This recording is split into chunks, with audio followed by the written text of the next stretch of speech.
The Intellivision was released by Mattel Electronics in 1979. The name Intellivision stands for Intelligent Television. The Intellivision was not as successful as the Atari 2600, despite having more powerful hardware. The introductory price of the console was $2.99 US, and over its lifetime it sold over 3 million units. The Intellivision came with a 16-point directional pad with 15 buttons. This was a lot more complex than the Atari's single button and joystick. They would find out that the complexity of the controller would hamper their sales. People prefer a simpler controller that they don't have to wrestle with when they turn on a game. The Intellivision had many good games, and we will explore that today in the official Top 10 Intellivision games. Number 10. Thin Ice. Thin Ice is a fun game where you try and drown cheery little penguins. Those penguins have been a thorn in your side for far too long, and it's time to take them out. You have to cut out sections of the ice and drown them before their happy dancing infects you, and you start to feel less evil. You play as a dark fellow penguin that hates all the other penguins. The reason for this is unclear. Maybe they ate all your fish. Maybe they all make fun of you. Who really knows the reason? You just have to take them out. You have to cut out squares in the ice before the penguins step over your line and cancel your efforts. The penguins are harmless, but there's a seal you need to watch out for. If the seal steps on your line, he will follow you until he destroys you.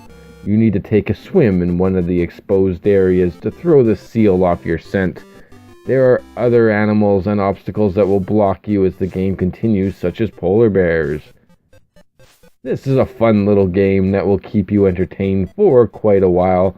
When you die, you will most likely feel the urge to try again and do better next time. It deserves a spot on the official Top 10 for its simple, addictive nature. Number 9. Shark Shark. Shark Shark is a simple game about the food chain. You start as a little fish, eating smaller fish and growing bigger. When you get bigger, you can eat the bigger fish. Of course, you have to avoid the bigger fish yourself, lest you get eaten. Terror reigns under the ocean surface. It's a heavy traffic of sharks, fish, seahorses, crabs, lobsters, and jellyfish. They swim fast, jerk up and down, lurk behind plants, or slide under coral reefs. They have weird shapes, striking colors, tiny or big sizes, and very mean intentions. They eat or kill each other at first sight. This is straight from the game manual, and I read it on GameFAQs. The shark is not invincible. To kill the shark, all you need to do is nibble on its tail a bunch of times. Don't try that in real life though, kids. Growing bigger also makes you slower. With that and the enemies getting faster, you need to be grabbing those points and getting those one-ups. Shark Shark was much more popular than the developers and Mattel originally thought. They thought it was just a fun little kids game, and they only produced 5,600 carts for the original run. They quickly sold out and had to make more. While it is a simple game, it's also quite addictive and fun. Those are 3 important elements for a successful single-screen game. Number 8. Astro Smash. Astro Smash is a little game that gets you right into a zone. Even a novice player can get pretty far and last a good long time in Astro Smash. You control a little cannon on the bottom of the screen that moves left to right. You shoot incoming enemies like asteroids, UFOs, and bombs. The game starts off slow and easy, and the difficulty will slowly ramp up. After a little bit, things are moving faster, and the game is more challenging. Astro Smash is a mixture of asteroids and space invaders. Most of the targets are asteroids. The big ones may split into 2 smaller ones. When the target reaches the ground, there is no penalty, and the game continues. There are 6 levels represented by different colored backgrounds. The final background is black, and you get that after 100,000 points. The speed keeps on increasing until you reach 1,000,000 points. The game goes on forever, and eventually you will get bored, but that could take a while. It does take a little bit of time for it to get going. This game does hit that little sweet spot of an easily accessible little game that's fun and addicting until it isn't. Number 7. Bump and Jump. Bump and Jump is about crashing or bumping into evil, rival vehicles on the hard, lonely road. Those vehicles want nothing more than to take you out, and you gotta take them out first. You must bump them into submission, off the road, or into obstacles, however you can. There are ramps and things to jump off of. You must jump and bump to survive, hence the name Bump and Jump. You can also jump when you reach a top speed by a single press of a button. There are different enemy cars with different behaviors. Cars, tractors, and trucks have to be dealt with differently. Tractors are heavy and slow. They don't bump around very easy. The cars are light and easy to bump around. Some cars will try to bump you around, and some won't. Some trucks are the most dangerous. They are fast for their size and will leave stuff on the road as an obstacle. Each level is set up like a season. You gain fuel and points at the end of the level and move on to the next. Bump and Jump is one of the original car combat games, and it's really fun. It deserves a spot on this list. Number 6. Burger Time. Burger Time is one of the all-time great classic games. Who knows? Maybe back in the day, if you mentioned you were pro at this game, you can get a fast food job easier.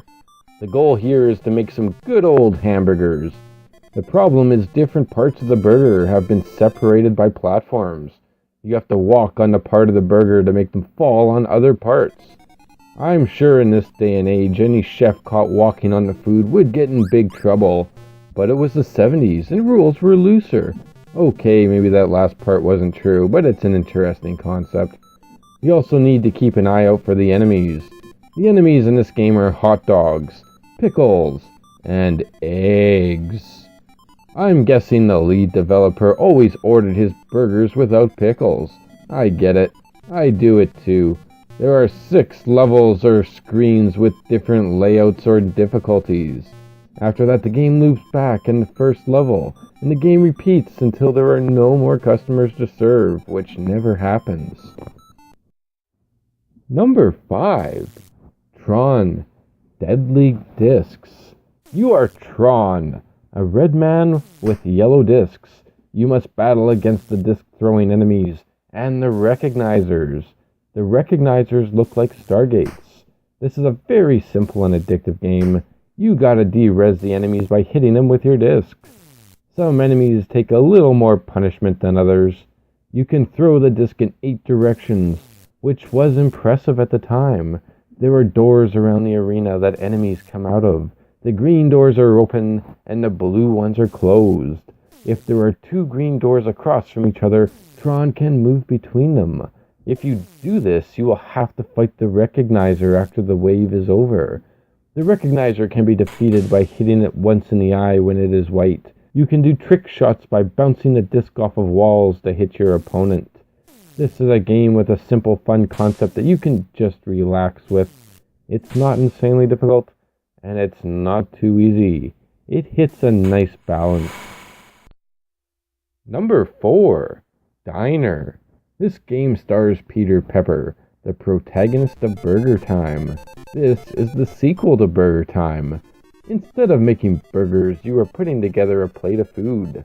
What the food is anybody's guess. There are food balls littered all over. Whatever they are, you need to kick them to the bottom of the screen. If the food collides with an enemy, that enemy is destroyed. If you collide with an enemy, you are destroyed. You need to avoid the hot dogs, just like in Burger Time. There are other enemies too, but trying to figure out what they are is not so easy. One enemy looks like a white mug of beer, but it's probably not. You can also use pepper to stun enemies, just like in Burger Time. This game is a lot of fun. The levels are set up in clever and creative ways, and this game is a joy to play. Number 3. Demon Attack. This version is somewhat better than the Atari 2600 version of the game. It's smoother and the graphics are sharper. In Demon Attack, you fight demons on the ice planet Krybor. You control a laser cannon and to destroy wave after wave of demon attackers hell-bent on your destruction. With the 5th level, the large demons will split into smaller ones, making the game more challenging. This game is similar to Space Invaders and Phoenix. The enemies move more erratically than Space Invaders, and you even get a cool boss fight where you destroy a mothership. The game originally ended after 84 waves. This was quickly beaten by players, so the next batch of games are reprogrammed to have endless gameplay. Demon Attack is a fun game to play, and it's great on the Intellivision. Number 2. River Raid. River Raid. One of the best games of this generation. It landed the number 1 spot on the official top 10 Atari 2600 game list, and it's pretty close to that here on the Intellivision as well. River Raid has you flying your plane over the river of no return. You have to dodge and attack while collecting fuel on a scrolling playfield. It's pretty simple by today's standards, of course, but so is every game on this list. This is the best of the best in early 80s gaming. River Raid has challenged many people to try and beat, but eventually you will find that impossible, as this is yet another game without an ending. These types of games were far more common than games that could be finished back then. Number 1. Pac-Man. This is a strange yet awesome version of Pac-Man. The maze is smaller, which gives it a more closed-off feel. It's a great version of the game. There's not as many ways for you to run. At least you still get that screen warping where you go out one side and out the other. They basically cut the middle third section off the board. The ghosts are also different. The manual lists them as goblins. The color changes seem to indicate different ghosts. Blinky, Pinky, Inky, and Clyde are nowhere to be seen.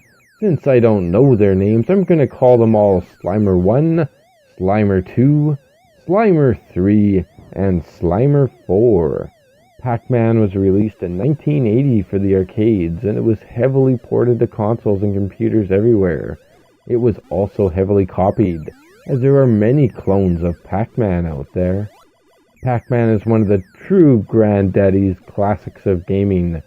The object of the game is to collect all the dots on the maze board and collect points. You also avoid enemy ghosts.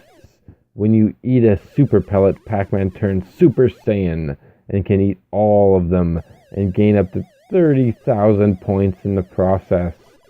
At the end of the last century, Pac-Man was noted by Twin Galaxies as the highest grossing arcade game of all time, with over $2.5 billion collected in quarters. Pac-Man is great, and this version is the official best game on the Intellivision.